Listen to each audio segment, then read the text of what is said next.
Hi everyone! Finally the memory kit for my mini ITX build came today. I'm going to install it on the motherboard and change a couple of settings in the BIOS in order to achieve the maximum speed from this RAM. Also, I'm going to show you a couple of things that you can do in order to check that all the settings are okay and the RAM is not having any issue at all.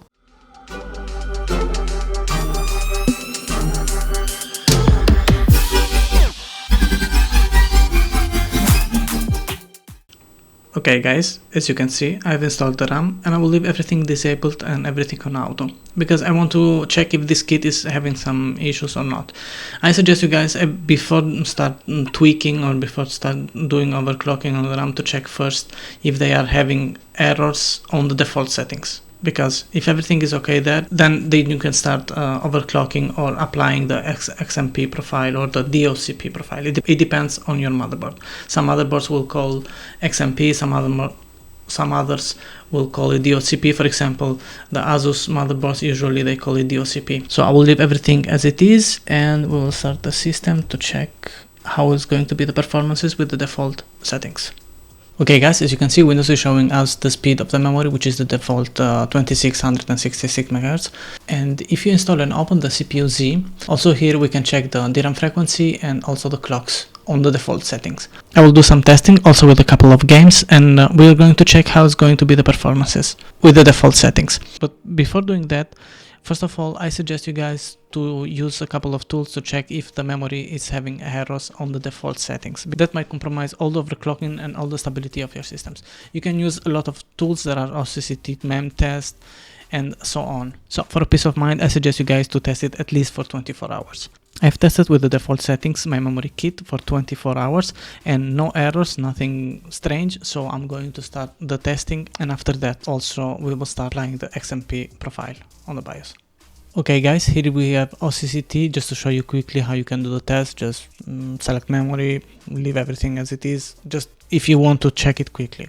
So just run it and the test will start. As you can see, the default testing for the memory is 1 hour, which can give you more or less an idea if the memory is having errors. Usually memories, if they are having errors, they will show it, in my experience, they will show it in the first 4 hours of testing. So 1 hour might be okay. If the RAM is having huge issues, you will see it immediately. I'll stop the testing now.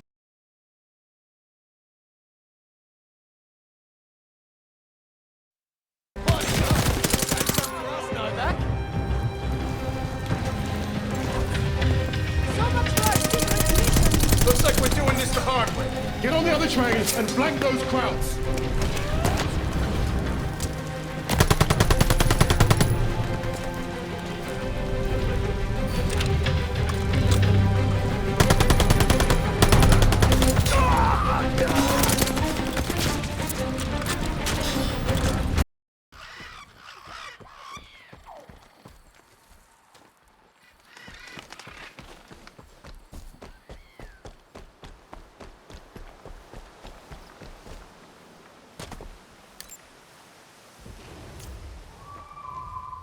Come on, follow Chief.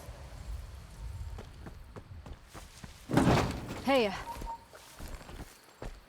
If we're gonna rebuild the UNSC, we should start by getting to the next mission.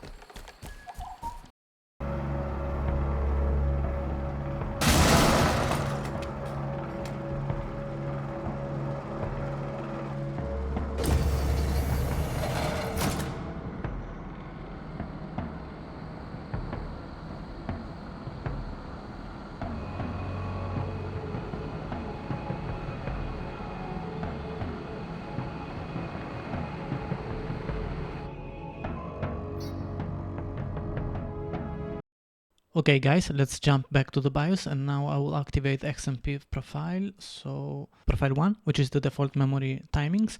So as you can see, we have 16, 18, 18, 18, 38, 50, 58. You can change those timings, but I suggest you at the beginning to leave it as it is, so you can again test if everything is working okay, or if your gaming is crashed. I'm going to change also here 18 megahertz. Okay, everything else I will leave it on auto. So let's save and exit and let's check back again.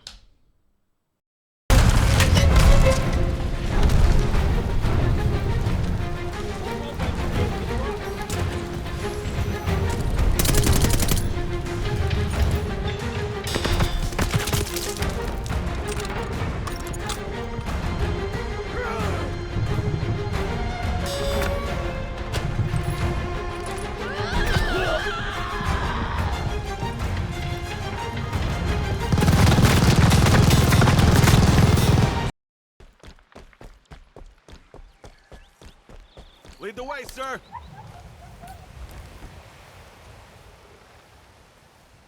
Yeah, I can use this. I'm with you, Chief!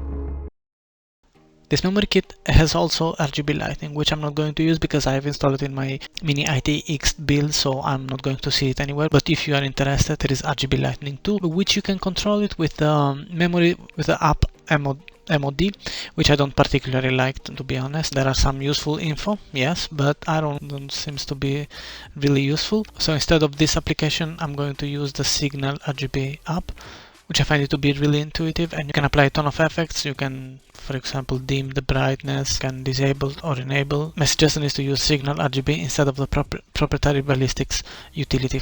Okay guys, that's all for this quick review and settings of this Crucial Ballistix RGB 16 kit at 3600 MHz. I do like this kit. It is fast and reliable, with no errors, at least in my kit. It has a lower profile compared to others, for example like the Corsair Vengeance RGB. So it can fit also in most of the Mini ITX builds out there.